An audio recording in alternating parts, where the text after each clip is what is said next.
प्रश्न काल मी इथं मीडियामध्ये बघत होतो की देशामध्ये उपराष्ट्रपतीची निवडणूक आहे आणि या निवडणुकीच्यासाठी आमच्या बैठकाही झाल्या,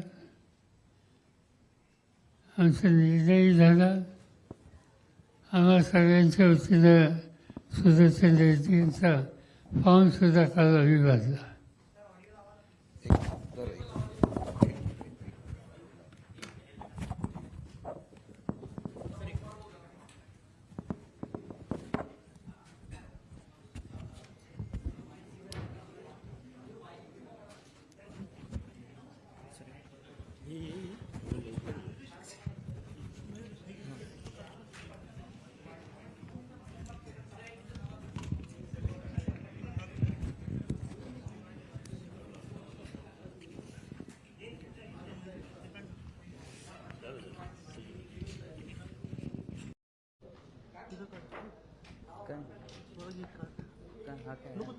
नाही तो नाही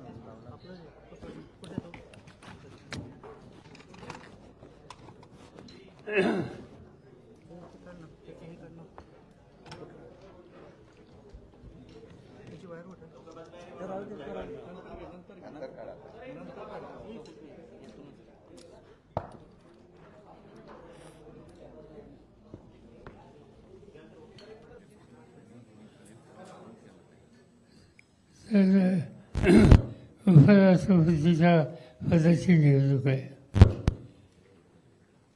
सत्ताधारी पक्षानं त्यांचा विरोध जाहीर केला की जी ग्रस्त महाराष्ट्रात सध्या राज्यपाल आहे. आणि विरोधी पक्षाचे अनेक सरकारी एकत्र बसलो.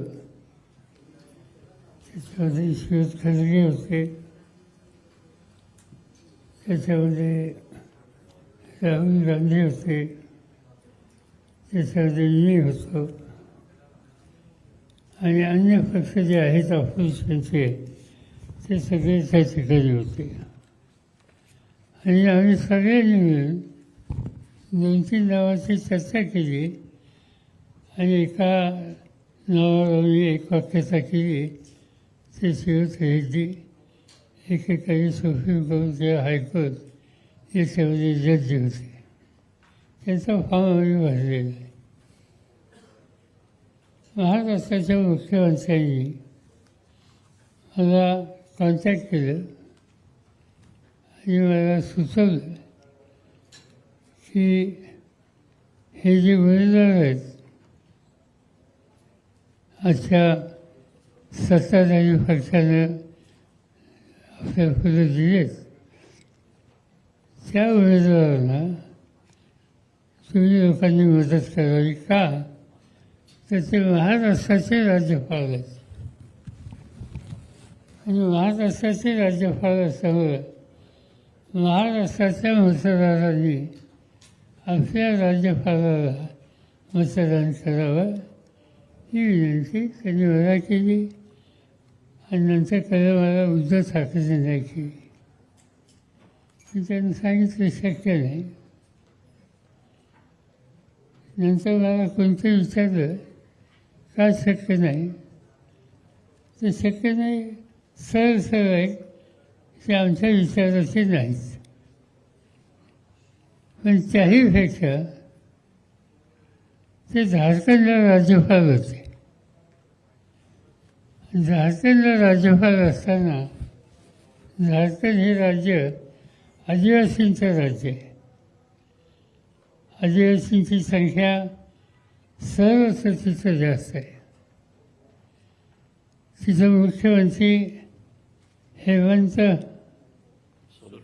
सोरेन हे काही वर्ष आहेत. त्यांच्या एक केस झाली. त्या केसच्या संबंधी किंवा अन्य कामासाठी सोरेन मुख्यमंत्री हे राजभवनमध्ये राज्यपालांना भेटायला गेले आणि तिथे ते भेटायला गेल्याच्यानंतर ह्या ज्या एजन्सीज असतात CBI, ED, त्यांना त्या ठिकाणी पाचारण केलं कुणी केलं माहिती नाही, पण ते सगळे आले आणि राजभवनला राज्यपालांच्या समोर मुख्यमंत्र्यांना अटक केली. असं ऐतिहासिक उदाहरण कधी यापूर्वी घडलं. मुख्यमंत्री सांगत होते की राजभवनात मला अटक करू नका, मी बाहेर येतो, रस्त्यावर अटक करा, माझ्या ऑफिसमध्ये येतो तिथं अटक करा, माझ्या घरी येतो तिथं अटक करा, पण राजभवनावर करू नका. पण असे जे महाराष्ट्राचे राज्यपाल आहेत आणि उमेदवार आहेत त्यांच्या उपस्थितीमध्ये राज्यपालांच्या राजभवनामध्ये मुख्यमंत्र्यांना अटक केली गेली. याचा अर्थ सत्तेचा वापर कसा केला जातो याचं हे धडधडीत उदाहरण आहे. आणि म्हणजे अशांच्यासाठी मताची अपेक्षा करणं आम्हाला योग्य वाटत नाही. आम्हाला माहिती आहे, मतांची संख्या माहिती आहे, मतं एकंदर जी आहेत राज्यसभा आणि लोकसभेची ती आमची कमी आहेत. त्यामुळे त्याच्या निर्णयाची चिंता आम्हाला नाही. पण तत्व म्हणून सुद्धा उद्धव साहेबांनी राज्याच्या मुख्यमंत्र्यांची जी विनंती होती ती स्वीकारणं शक्य नाही आणि त्याची कारवाईसुद्धा मी आपल्याला सांगितलेली आहे. ठीक आहे.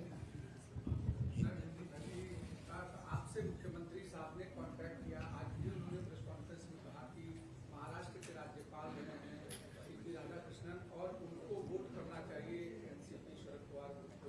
आपको फोन किया था और उन्होंने कहा कि आपसे रिक्वेस्ट की. ये तो मैंने कहा शुरू है ना कि भाई मुझे देवेंद्र फडणवीस का टेलीफोन आया था और उन्होंने रिक्वेस्ट की कि जो उनका कैंडिडेट है वो यहाँ के राज्यपाल है और महाराष्ट्र का राज्यपाल होने के बाद हम सब लोगों को उन्हें मदद करनी चाहिए. वो करिए कि जिसका स्वीकार करना हमें पॉसिबल नहीं था.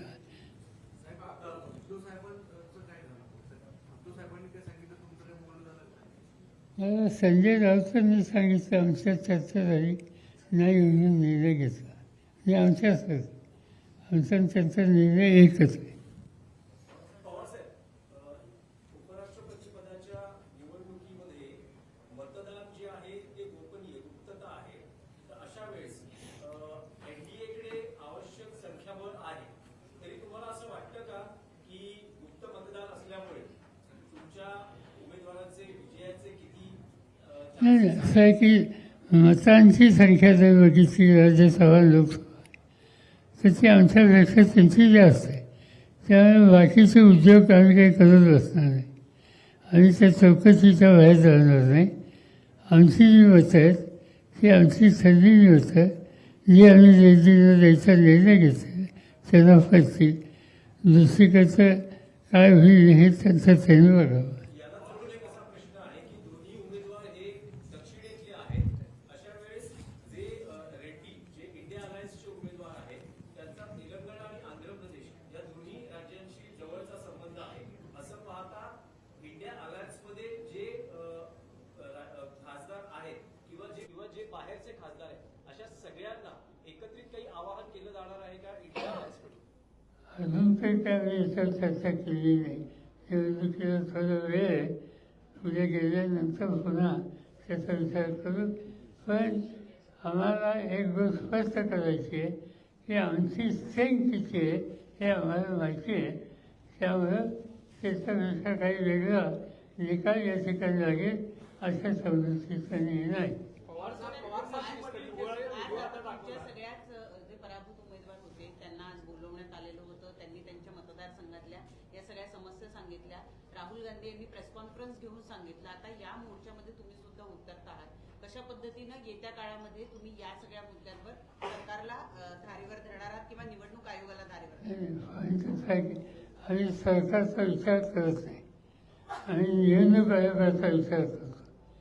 आणि म्हणून आपण बघितलं असेल गेल्या आठवड्यामध्ये 300 खासदार रस्त्यावर उतरले आणि आम्ही सगळ्यांनी मोर्चा काढला इलेक्शन कमिशनवर.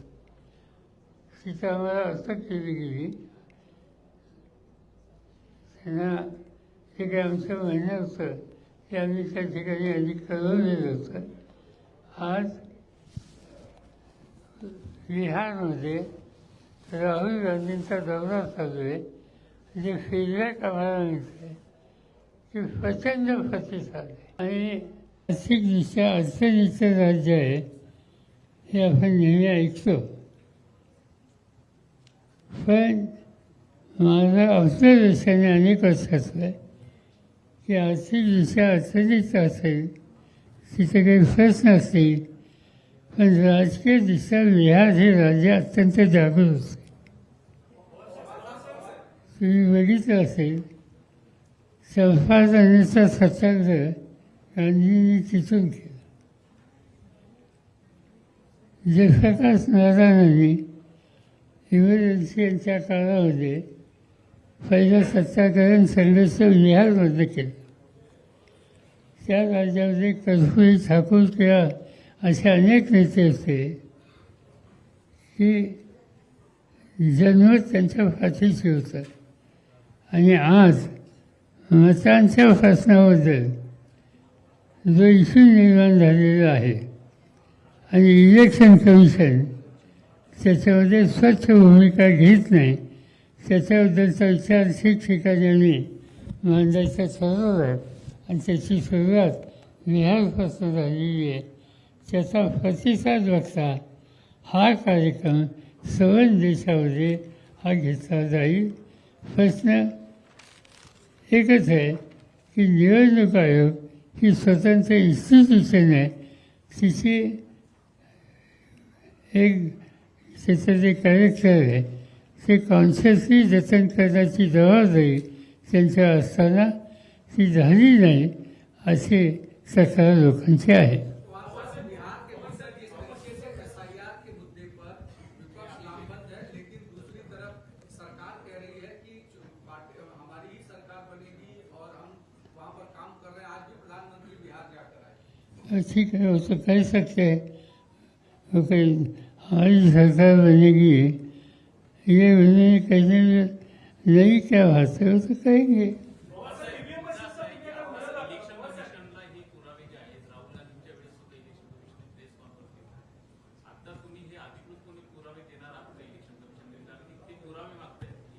आम्ही आणखी सखोल अभ्यास करतो तिथं. आम्हाला 2-3 आठवडे अजून लागतील. त्यानंतर आम्ही इलेक्शन कमिशनला भेटू. आमची काही फारशी अपेक्षा नाही, कारण इलेक्शन कमिशनला राहुल गांधी यांनी सगळे इश्यू मांडल्यानंतर जी प्रतिक्रिया त्यांनी दिली ती प्रतिक्रिया बघितल्याच्यानंतर त्यांच्याकडून इथं काही वेगळं सहानुभूती किंवा योग्य निर्णय होईल असं दिसत नाही. ते जे पुन्हा सांगतात शस्त्र द्या, कशासाठी. राहुल गांधींनी स्वच्छ सांगितलं की भारताच्या सभासद म्हणून ही शपथ घेतलेली आहे, आणखी याची काही वेगळी आवश्यकता नाही. प्रेझेंटेशनमध्ये अनेक घर क्रमांक जो आहे तो 0 दाखवण्यात आला. घर क्रमांक 0 दाखवण्यात आला. त्याच्यावर निवडणूक आयोगाने सांगितलं होतं की ज्यांना घरं नाही आहेत त्यांची घर क्रमांक 0 आहे. त्याचबरोबर विधानसभेच्या निवडणुकीनंतर बीडमध्ये असे अनेक व्हिडिओ व्हायरल झाले होते बीडमधून, जिथे पोलिंग बूथवरती काही वोटर्सला येऊ पण देत नव्हते. हां, ही तक्रार होती, आम्ही ती आता इथं घेतली नाही. आणि घर क्रमांकाचं असं आहे की आमच्याकडं आणि विशेषतः राहुल गांधींनी जी माहिती दिली त्याच्यामध्ये अनेक घरं होती की तिथं क्रमांक नव्हता. पण त्याच्यापेक्षा झोपडपट्टीमध्ये घर आहे, एक व्यक्ती त्या ठिकाणी असते आणि तिथे 140 लोकांनी मतदान त्या घराच्या नावावर केलेले की तिथे एक व्यक्ती असते. हे या सगळ्याच्या खरंच आम्ही जाणार आहोत.